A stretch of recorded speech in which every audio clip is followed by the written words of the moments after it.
Hello students, welcome to Unimonks. मेरा नाम हिना है and I am your legal awareness and political science expert. ठीक है, सो क्लास 12 की एनसीईआरटी के ऑलमोस्ट 5 जो चैप्टर्स हैं उनको हमने क्या किया, कंप्लीट कर लिया है and I am pretty sure कि आप लोग इन सारे के सारे चैप्टर्स को साथ के साथ रिवाइज करते जा रहे होंगे। प्रीवियस क्लास में एक नया सेशन जो है, मतलब नया सेशन एज ए नया चैप्टर, नया टॉपिक जो है उसको स्टार्ट किया था, तो आज वहीं से कंटिन्यू करेंगे। वो बेसिक एक इंट्रोडक्टरी सेशन था जिसमें हमने डिस्कस किया था कि किस तरीके से जो बेसिक नेसेसिटीज़ थी लोगों की, एसेंशियल कमोडिटीज़ जो थी, उनके जब प्राइसेस बढ़ गए थे तो कैसे लोगों ने रिवोल्ट किया, किस तरीके का रिवॉल्यूशन गुजरात और बिहार में स्टूडेंट्स के द्वारा देखने को मिले। और लीडर कौन थे? जयप्रकाश नारायण, है ना। तो उनको और किस नाम से जाना जाता है ये भी मैंने आपको बताया था, तो होपफुली आपको अभी तक याद होगा। रेलवे की जो स्ट्राइक थी 1974 की, उसके बारे में भी हमने डिस्कशन किया था, तो वहीं से आज आगे कंटिन्यू करते हैं। ठीक है भाई, हाँ जी। सो क्या है the crisis of democratic order part 2। आज सेकंड सेशन है, तो आज के सेशन में हम लोग क्या क्या सीखेंगे इस पर गौर करते हैं। देखिए, आज हम बात करेंगे, जैसे कि मैंने आपको प्रीवियस क्लास में बताया था कि पार्टीशन के बाद या इंडिपेंडेंस मिलने के बाद हमारी कंट्री ने डेमोक्रेसी को चूज किया, है ना। प्रीएम्बल में भी मेंशन है, ये हम प्रीवियस सेशंस में देख चुके हैं। तो डेमोक्रेसी के 3 पिलर्स जो हैं, जो माने जाते हैं, लेजिस्लेटिव, एग्जीक्यूटिव और जुडिशरी, और 4th पिलर किसको बोला जाता है? मीडिया को बोला जाता है। ठीक है, तो हमने देखा था कि लेजिस्लेटिव और जुडिशरी में थोड़ा सा टसल हो गया, राइट, है ना। तो वो इमरजेंसी वाली सिचुएशन जो थी वो क्रिएट हो गई थी, तो उसी के बारे में आज थोड़ा सा अच्छे से डिटेल में बात करेंगे। तो आज हम डिस्कस करेंगे conflict with the judiciary, legislative का या एग्जीक्यूटिव का, ये आज के सेशन में पता लगेगा। इसके बाद मैं आपको डिस्क्राइब करूंगी कि लेजिस्लेचर जो है वो होता क्या है ना। लेजिस्लेचर का मतलब क्या होता है, लेजिस्लेचर का काम क्या होता है, ठीक है, इस टर्म का मीनिंग क्या है लिटरल सेंस में। जुडिशरी जो है वो क्या होती है, न्यायपालिका जिसको हिंदी में बोला जाता है। इसके बाद हम बात करेंगे फंडामेंटल राइट्स और डीपीएसपीज, मतलब बहुत डिटेल में नहीं, बट छोटा छोटा एक आइडिया मैं आपको दे दूंगी कि भाई पॉलिटिकल साइंस के आप स्टूडेंट हो, आपसे कोई पूछे कि फंडामेंटल राइट्स क्या होते हैं या डीपीएसपीज क्या है, बहुत बेसिक सी चीजें हैं, बेसिक ह्यूमन राइट्स हैं, तो आपको पता होना चाहिए है। इसके बाद हम डिस्कस करेंगे इंदिरा गांधी के इलेक्शन के बारे में, जिसको लेके बड़ा जो है वो गड़बड़ हुई थी, है ना। उसी पे टसल हो गया था लेजिस्लेचर और एग्जीक्यूटिव के बीच में। और इसके बाद लास्ट टॉपिक हमारा क्या रहेगा? Declaration of emergency. ठीक है, सर्कमस्टेंसेस हम देख चुके थे, इकोनॉमिक कंडीशंस हम देख चुके थे, जिनकी वजह से देश में 1970s के दौरान इमरजेंसी लगी। ठीक है, चलिए शुरुआत करते हैं। मैप देख लीजिए बढ़िया तरीके से। और जैसे कि मैंने बोला, कल हमने डिस्कस किया था, क्या कल राजस्थान से स्टार्ट किया था, चलो भाई आज मध्य प्रदेश की बात कर लेते हैं। तो मध्य प्रदेश को क्या बोला जाता है? इंडिया का हार्ट भी बोला जाता है ना। वो एक इनक्रेडिबल इंडिया वाला ऐड आता है तो उसमें बोलते हैं ना, हिंदुस्तान का दिल। ठीक है भाई, कैपिटल क्या है? भोपाल है। और अब होमवर्क आपका ये है कि आपको ये पता करना है कि कौन कौन से स्टेट्स जो हैं वो टच करते हैं मध्य प्रदेश की बाउंड्री को। और इसके अलावा एक नई चीज और, क्या कोई यूनेस्को वर्ल्ड हेरिटेज साइट है मध्य प्रदेश में या नहीं है? यही क्वेश्चन बन जाते हैं पेपर के बस। ठीक है भाई, और बाकी क्या काम करना है? असेंडिंग डिसेंडिंग ऑर्डर में सारे के सारे स्टेट्स को अरेंज करना है। फोकस सबसे ज्यादा नॉर्थ ईस्ट पर रखना है। ऐसा क्यों? ऐसा इसलिए क्योंकि सबसे ज्यादा कंफ्यूजन यहीं से क्रिएट होता है। ठीक है बच्चों, चलो भाई तो बात करते हैं किसकी, कि भाई जुडिशरी के साथ क्या कॉन्फ्लिक्ट हुआ। देखिए मैंने इमेज भी ऐड की हुई है, सो दैट थोड़ा सा क्या ना, मतलब आप कनेक्टेड फील करते हो कि अच्छा ठीक है मैम जुडिशरी की बात कर रही हैं। हम जब भी जुडिशरी की बात करते हैं तो हमें लॉयर्स, एडवोकेट, जजेस, ये चीज़ हमारे दिमाग में क्लियर होनी चाहिए है। तो क्या कॉन्फ्लिक्ट हुआ भाई? देखिए 1970s में मैंने आपको बताया था कि पॉलिटिकली मतलब स्टेबिलिटी नहीं थी कंट्री में, है ना। पॉलिटिकल टर्मोइल था कंट्री में बहुत ज़्यादा, और इसी वजह से 1970s में रिलेशनशिप जो है उसमें क्या हुई? खटास आ गई। मैम किसके रिलेशनशिप में? लेजिस्लेचर और जुडिशरी के बीच। जुडिशरी लेजिस्लेचर की नहीं सुन रही थी और लेजिस्लेचर जो है वो जुडिशरी की नहीं सुन रहा था, है ना।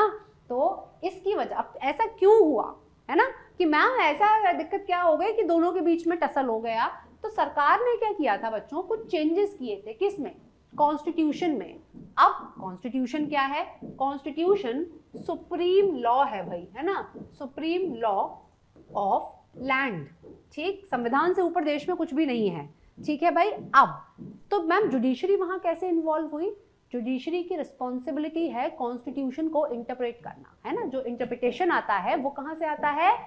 आपका judiciary, supreme court of India से आता है, ठीक है भाई। तो यहाँ पे सरकार ने बोला हम तो चेंजेस कर रहे हैं, किसमें, कॉन्स्टिट्यूशन में। क्या चेंजेस किए भाई, कुछ फंडामेंटल राइट्स को कर्टेल कर दिया, हटा दिया। राइट टू प्रॉपर्टी जो है, मतलब प्रॉपर्टी रिलेटेड जो राइट थे उनमें कुछ बदलाव कर दिया, ठीक है भाई।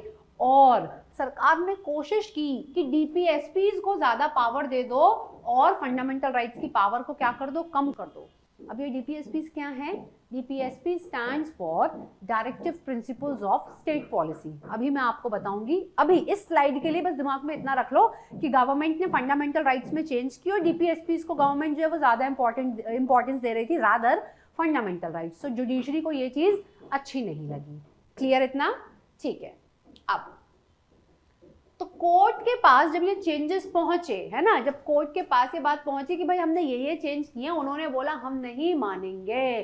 कोर्ट ने, देखो मैंने हाईलाइट की हुई है इंपॉर्टेंट चीजें, कोर्ट ने रिजेक्ट कर दिया इन चेंजेस को, ठीक है। तो क्या क्वेश्चंस जो हैं उठ के खड़े हुए इस समय, जब लेजिस्लेचर और जुडिशरी एक दूसरे की बात नहीं सुन रहे थे, तो 2-3 क्वेश्चन जो है वो खड़े हुए कि क्या गवर्नमेंट के पास इतनी पावर है, क्या गवर्नमेंट इतनी पावरफुल है कि वो फंडामेंटल राइट्स को कर्टेल कर दे, ठीक है। दूसरा क्वेश्चन क्या था, can government change the right to property, क्या जो राइट टू प्रॉपर्टी है उसको चेंज किया जा सकता है। ये दोनों क्वेश्चंस उठे, इसकी वजह से क्या हुआ, टसल हुआ, ठीक है भाई। तो 1973 में अब जब अपॉइंटमेंट की बात आई, किसकी, चीफ जस्टिस ऑफ इंडिया की। चीफ जस्टिस ऑफ इंडिया कौन, कहाँ बैठते हैं भाई, सुप्रीम कोर्ट में, है ना। और इसी के साथ आप लोगों का होमवर्क है कि presently chief justice of India कौन है, ये नाम आपको पता करना है, और वो कौन से नंबर के चीफ जस्टिस हैं, पेपर में ये भी पूछ लिया जाता है, तो आपको ये भी अपने नोट्स में अपडेट करना है ना, ठीक है भाई। तो जैसे ही क्या अपॉइंटमेंट की बात आई, तो ये जो सिचुएशन थी, ये जो टसल चल रहा था लेजिस्लेचर और जुडिशरी के बीच, ये कंडीशन और ज्यादा खराब हो गई, ठीक है। अब क्यों खराब हो गई मैम, अपॉइंटमेंट से ऐसी क्या दिक्कत आ गई, लेजिस्लेचर का इंटरफेरेंस कैसे था अपॉइंटमेंट को लेके, तो मैं आपको बताती हूँ। हमेशा जो सीनियर मोस्ट जज थे उन्हीं को चीफ जस्टिस बनाया गया। ये एक ट्रेंड था शुरुआत से, जब से सुप्रीम कोर्ट ऑफ इंडिया बना। कब आया था सुप्रीम कोर्ट ऑफ इंडिया, बताओ जरा, कब बना बच्चों, सब बताया मैंने आपको। 28 जनवरी 1950 को सुप्रीम कोर्ट ऑफ इंडिया जो है उसको क्या किया गया था, एस्टैब्लिश किया गया था, ठीक है। तो तब से यही नोशन था कि जो सीनियर मोस्ट जज हैं उनको क्या किया जाएगा भाई, अपॉइंट किया जाएगा as chief justice of India. लेकिन गवर्नमेंट ने पता है क्या किया, गवर्नमेंट ने बोला हम नहीं मान रहे, हम अपने हिसाब से काम करेंगे, और उन्होंने इग्नोर कर दिया 3 सीनियर जजेस को, और अपनी जो चॉइस है, अपनी चॉइस के जो जज थे उनको अपॉइंट कर दिया, क्या, चीफ जस्टिस ऑफ इंडिया। इतना क्लियर अब आपको समझ में आया कि किस तरीके से क्या गड़बड़ हुई, ठीक है भाई। तो 3 जजेस, जिन 3 जजेस को इग्नोर किया गया था सीनियरिटी के बेसिस पे गवर्नमेंट के द्वारा, उन 3 जजेस ने क्या, वही 3 जजेस थे जिन्होंने कोर्ट में वर्डिक्ट दे दिया सरकार के अगेंस्ट। अभी समझ गए, अब कहानी थोड़ी सी क्लियर हुई। उन्होंने बोला भाई हमको चीफ जस्टिस ऑफ इंडिया बनना चाहिए था, हम तीनों में से किसी को, और आपने तो हमको चूज ही नहीं किया, आपने हमें इग्नोर कर दिया। हमने भाई जो जजमेंट आया वो गवर्नमेंट के अगेंस्ट आया, ठीक है भाई। अब कंट्रोवर्सी बढ़ गई। So the highest point in controversy came जब हाई कोर्ट ने क्या किया भाई, इंदिरा गांधी के इलेक्शन को इनवैलिड बोल दिया। हाई कोर्ट ने बोला जो आप जिस इलेक्शन से आप चुन के पहुंचे हो वहां तक, वो इलेक्शन जो है ना वो इनवैलिड है, वो वॉइड है, नल है, हम उसे नहीं मान रहे। अब समझ में आया कैसे ये जो प्रॉब्लम है ये एग्रेवेट होती चली गई और एक्चुअली कॉन्फ्लिक्ट कितना बड़ा हो गया, ठीक है। तो ये सारी चीजें थी, ये आपको पता होनी चाहिए, मतलब माइंड में रहेंगी ना तो क्लैरिटी मिलेगी और ज्यादा, ठीक है भाई। तो देखो अब सबसे पहले आगे कहानी को बढ़ाने से पहले ये जान लेते हैं जुडिशरी और लेजिस्लेचर या लेजिस्लेटिव किसको बोला जाता है, ठीक है। So what do you mean by the legislative. देखो यहाँ पे बहुत बढ़िया सी आपकी मैंने पार्लियामेंट की इमेज इंक्लूड की हुई है। सो बड़ी सिंपल सी बात है, लेजिस्लेटिव वो जो लेजिस्लेशन वाला काम करता है।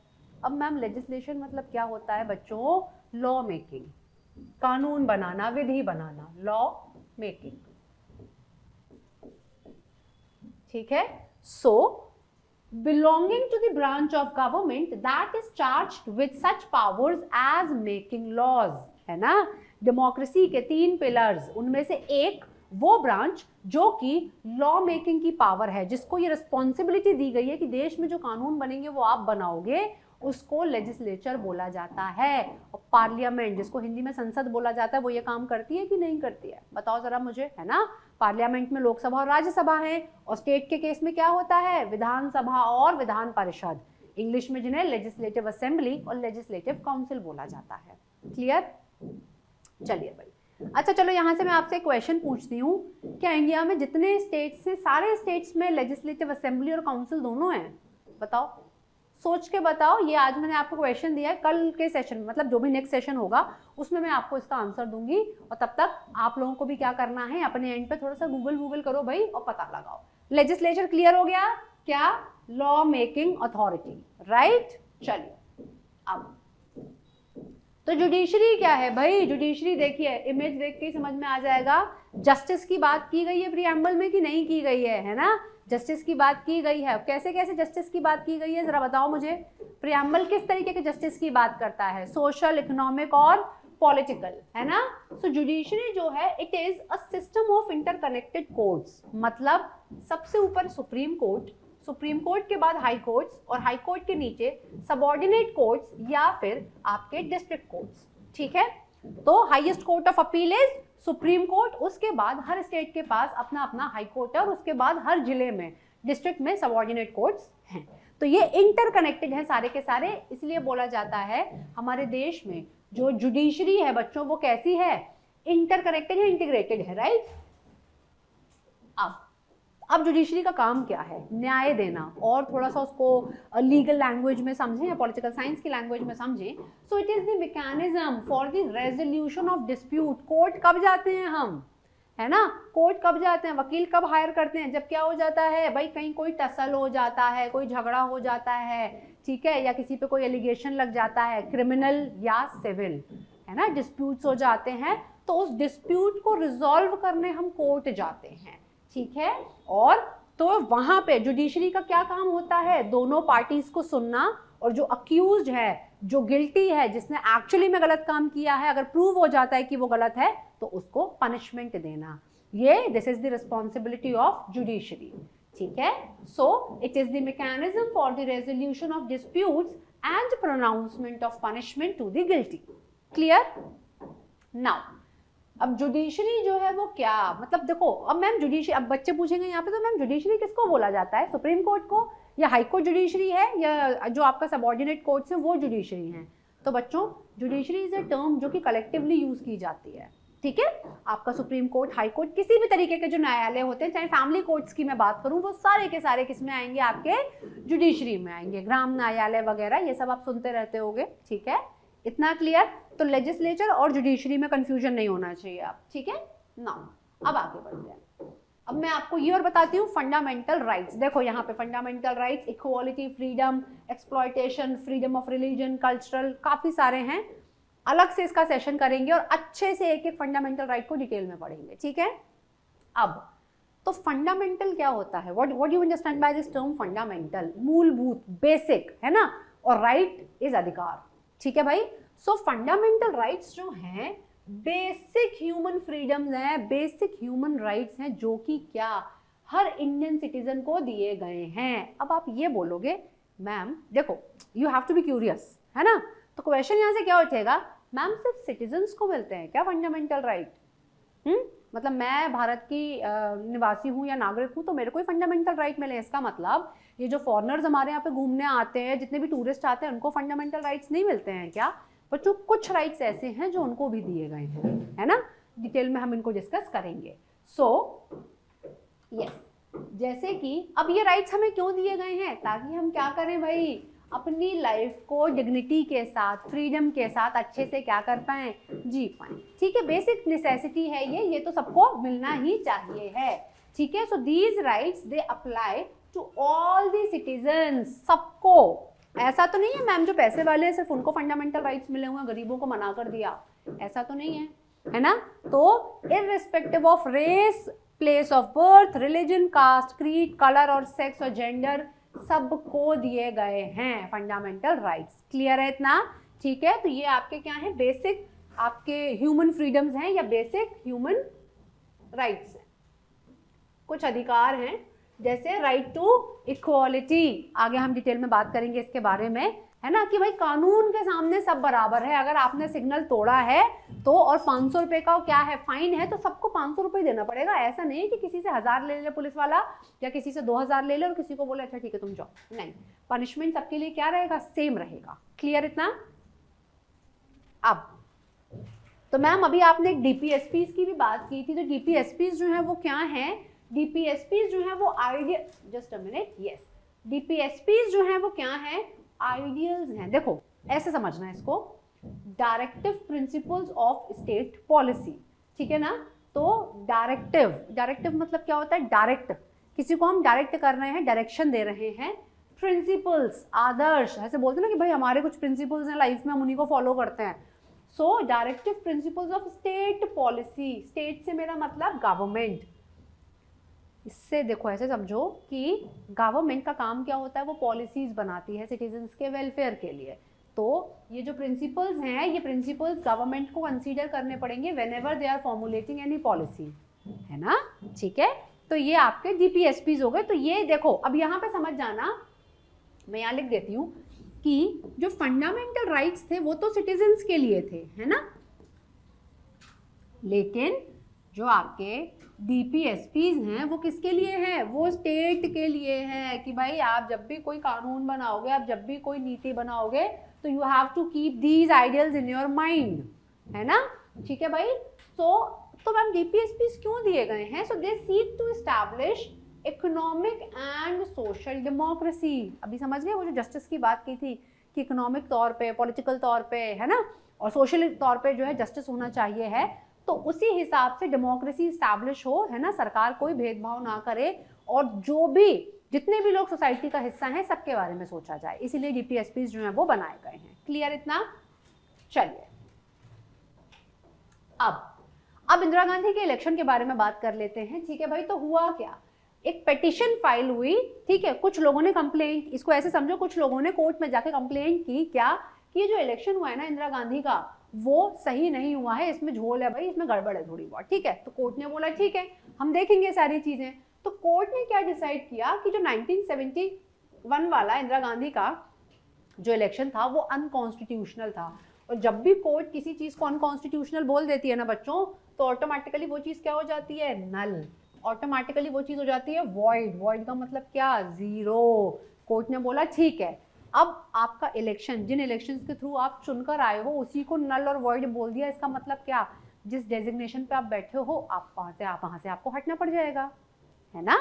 तो अब इसके अगेंस्ट क्या हुई, अपील हुई सुप्रीम कोर्ट में। मैंने आपको बताया ना, judiciary, supreme court, high court, subordinate court. अब सबऑर्डिनेट कोर्ट सबसे लोएस्ट कोर्ट होते हैं। इन्होंने कोई डिसीजन दे दिया, हमको लगा कि भाई नहीं ये डिसीजन हमें अपील करनी है, तो हम कहाँ जाएंगे, हम हाई कोर्ट के पास जाएंगे। और हाई कोर्ट अगर कोई डिसीजन देता है तो उस डिसीजन के अगेंस्ट हम कहाँ जा सकते हैं, सुप्रीम कोर्ट जा सकते हैं। इसलिए सुप्रीम कोर्ट को क्या बोला जाता है, हाईएस्ट कोर्ट ऑफ अपील, ठीक है, इसको क्या बोला जाता है, हाईएस्ट कोर्ट ऑफ अपील बोला जाता है, ठीक है भाई। सो अब किसी हाई कोर्ट ने, कौन से हाई कोर्ट ने बताऊंगी मैं आपको आगे, हाई कोर्ट ने बोला कि भाई ये जो इंदिरा गांधी का इलेक्शन था ये क्या है, अनकॉन्स्टिट्यूशनल है। तो अपील कहाँ गई, सुप्रीम कोर्ट गई, ठीक है भाई।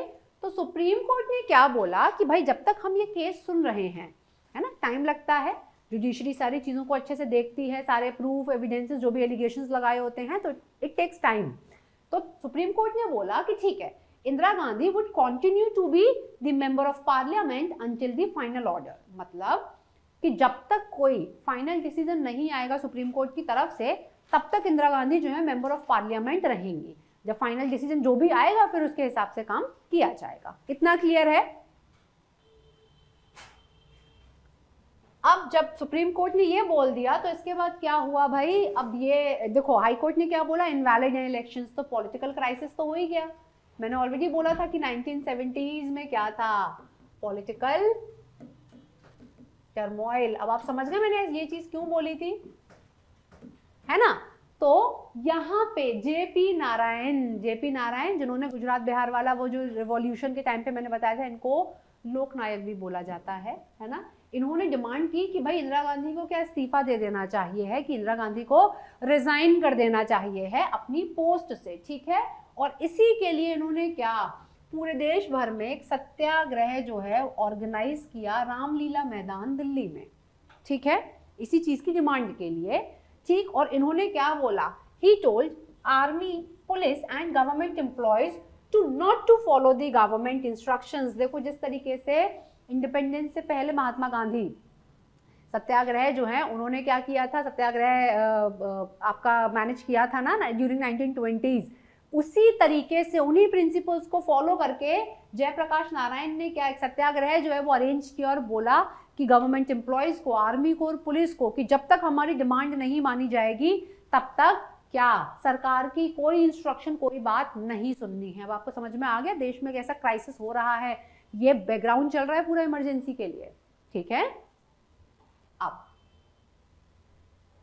तो इसी के बाद ये जो प्रॉब्लम्स थी, ये सारी प्रॉब्लम्स आके खड़ी हुई, इंदिरा गांधी ने प्रेसिडेंट को रिकमेंड किया, उन्होंने प्रेसिडेंट को बोला कि एज पर आर्टिकल 352 क्या करो देश में, इमरजेंसी लगा दो, ठीक है। इमरजेंसी लगी कब, 25 जून को, बिकॉज ऑफ इंटरनल डिस्टर्बेंसेस। तो हम जब इमरजेंसी भी मैं आपको पढ़ाऊंगी, कॉन्स्टिट्यूशन के पार्ट 18 में जो है मेंशन की हुई है, ठीक है। तो वहां पे उन्हीं प्रोविजंस के हिसाब से इंटरनल डिस्टर्बेंस, क्यों, क्योंकि सत्याग्रह हो रहा है, लोग जो हैं, जो गवर्नमेंट एम्प्लॉयज हैं वो सरकार की बात नहीं सुन रहे हैं और इस तरीके से सरकार काम कर नहीं पाएगी, तो प्रेसिडेंट को बोल के कि इंटरनल डिस्टर्बेंसेस की वजह से क्या कर दो, आप डिक्लेयर कर दो इमरजेंसी, और देश में इमरजेंसी जो है वो डिक्लेयर की जानी चाहिए है। ये रिकमेंडेशन दी गई थी इंदिरा गांधी की तरफ से, ठीक है भाई। तो इमरजेंसी लगी, किस तरीके से लगी ये हम लोग कब देखेंगे, हम नेक्स्ट क्लास में देखेंगे। तो आज का सेशन बहुत इंपॉर्टेंट था, बेसिक सी चीजें हैं जो कि काफी इंपॉर्टेंट रही। हमने क्या देखा कि जुडिशरी के साथ क्या कॉन्फ्लिक्ट रहा, ठीक है भाई, इसके साथ जो कॉन्फ्लिक्ट रहा उसकी हमने बात की। फिर हमने क्या डिस्कस किया कि लेजिस्लेचर जो है वो कौन है, क्या होता है, क्या काम है उसके, ठीक है भाई। इसके बाद क्या हमने डिस्कस किया,